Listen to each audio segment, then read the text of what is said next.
Hola a todos, soy Mónica Hacha, dietista, nutricionista y tecnóloga de los alimentos. La cándida, que provoca candidiasis, es un microorganismo que nos da mucha guerra y hoy vamos a ver qué tenemos que hacer a nivel dietético para combatirla.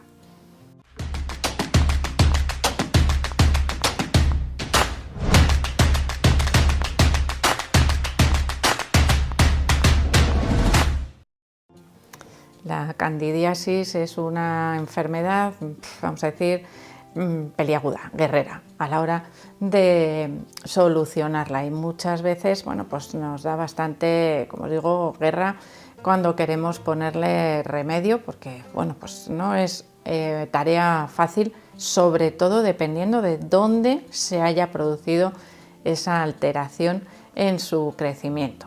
Lo primero que tenemos que saber es que la candidiasis está provocada por un microorganismo que se denomina Candida albicans y que es vamos a decir, un microorganismo comensal en nuestro cuerpo. Vive con nosotros sin causar problemas en la mayoría de los casos, tanto a nivel intestinal como a nivel vaginal en el caso de las mujeres.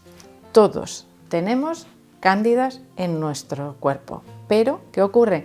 Que en condiciones normales, con una microbiota equilibrada, no se produce ningún problema de salud. Por lo tanto, ¿qué es lo primero que tenemos que hacer para prevenir un sobrecrecimiento de la cándida, es decir, la candidiasis? Mantener un buen equilibrio en nuestra microbiota intestinal. Esto se consigue también con una buena dieta, con verduras, fibra variadas, probióticos, prebióticos, de todo eso de lo que solemos hablar muchísimas veces a la hora de mejorar la salud de la microbiota, tanto intestinal como vaginal. En este caso, los microorganismos que mantienen en cierto modo a raya el crecimiento de la cándida son los microorganismos que se encargan de una función defensiva en nuestra microbiota. Suelen ser los lactobacilos y las bifidobacterias, esas que asociamos al consumo del yogur como alimento probiótico. Cuando estos microorganismos se encuentran en equilibrio, generalmente frenan el sobrecrecimiento de los demás. En general, un equilibrio en total de todas las poblaciones o las familias de microorganismos consiguen equilibrarse entre sí y evitar el sobrecrecimiento de algún tipo de microorganismo. Pero claro, ¿qué pasa cuando esos microorganismos crecen en exceso? En el caso de la cándida, tiene una, vamos a decir, especial predilección por la glucosa, por el azúcar, por los azúcares de absorción rápida. Por lo tanto, dietas muy ricas en azúcares libres favorecen un sobrecrecimiento de la cándida.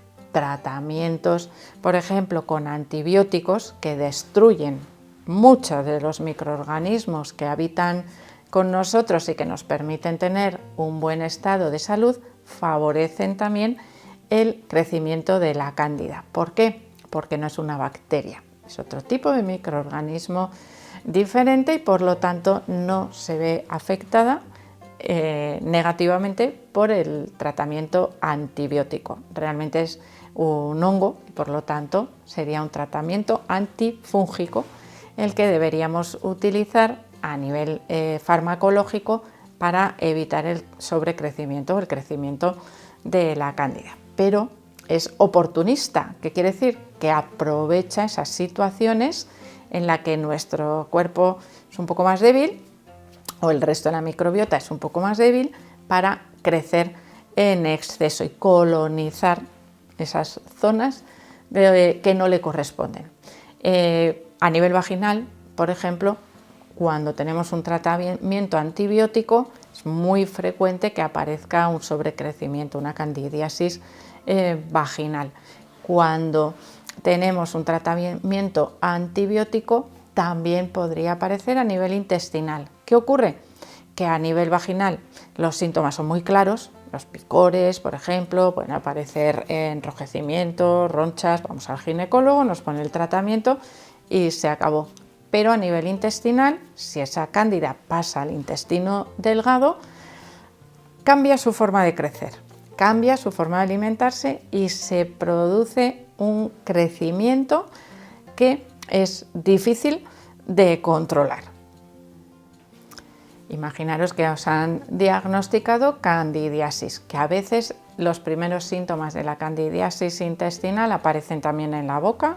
Imaginaros todo el recorrido que tiene que realizar esa cándida para llegar hasta la boca y por lo tanto quiere decir que ya hay generalmente un buen sobrecrecimiento. Bueno, nos hacen las pruebas necesarias, nos diagnostican candidiasis y nos pautan farmacológicamente tratamiento antifúngico, que no da buen resultado si no simultaneamos con modificaciones o con cambios en la dieta que favorezcan o que impidan ese crecimiento. Se suele decir que el tratamiento nutricional se trata de matar de hambre a la cándida.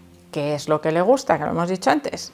Los hidratos de carbono de absorción rápida, la glucosa. Por lo tanto, tenemos que reducir el consumo de aquellos alimentos que alimentan a su vez a la cándida y por lo tanto reducimos el consumo de hidratos de carbono para poder favorecer ese matar de hambre a la cándida y evitar esa candidiasis. Por otro lado, tendremos que favorecer el consumo de aquellos alimentos que nos proporcionan esos microorganismos que mantienen a raya al resto, los lactobacilos y los bífidos.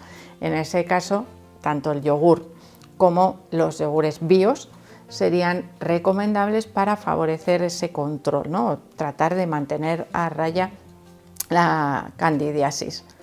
Por otro lado, tendríamos también el consumo de algunos alimentos que pueden tener cierto efecto antifúngico y potenciar ese efecto farmacológico de los medicamentos que nos haya pautado el médico.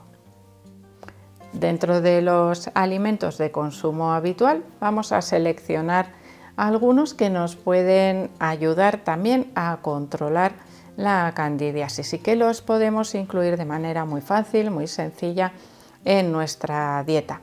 Los podemos utilizar como tal o podemos utilizarlos también como suplementos, que también nos darían muy buen resultado. El primero sería el ajo. El ajo tiene un efecto antifúngico enorme. De hecho, en las recomendaciones nutricionales para combatir la candidiasis se suele recomendar aumentar el consumo de ajo, incluso aumentar el consumo de ajo crudo, que es como mantiene mejor todas sus propiedades. Que a nadie se le ocurra tragarse un diente de ajo así tal cual, porque el riesgo de atragantamiento es enorme. Si queremos consumir ajo crudo, lo podemos utilizar triturado o, por ejemplo, con estos aparatitos que hacen así como unos churritos con el ajo, que le quitan también la piel. Bueno, podemos mezclarlo, por ejemplo, con un poco de agua con limón para que lo traguemos más fácil. Muchas veces se recomienda el ajo con miel. En este caso no nos interesa la miel porque podría alimentar de alguna manera también a la cándida. Yo os recomendaría, por ejemplo, poner el ajo picadito, crudo, con una ensalada de tomate. Está riquísimo y además, bueno, pues favorecemos ese potencial antifúngico del ajo. Por otro lado, tenemos una hierba aromática que se utiliza frecuentemente como especia, el orégano.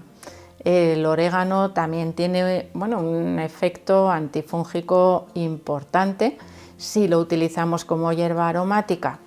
Bueno, evidentemente el potencial igual no es tan grande, pero también podemos hacer infusiones de orégano y en formato suplemento se suele vender como aceite esencial y se suele vender también en pastillitas, en perlas, por ejemplo, que llevan cierta cantidad de aceite de orégano para que el efecto sea más potente. Y la verdad es que es un aceite esencial que funciona muy bien para el control de la candidiasis, pero a nivel alimentario os recomiendo que empecéis a utilizar orégano como especia en vuestras recetas.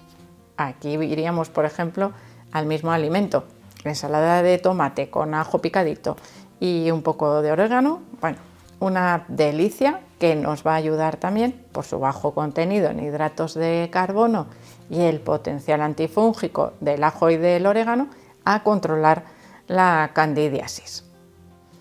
Y por último, tendríamos que destacar también ese potencial antifúngico para poder combatir fácilmente a la candidiasis del aceite de coco.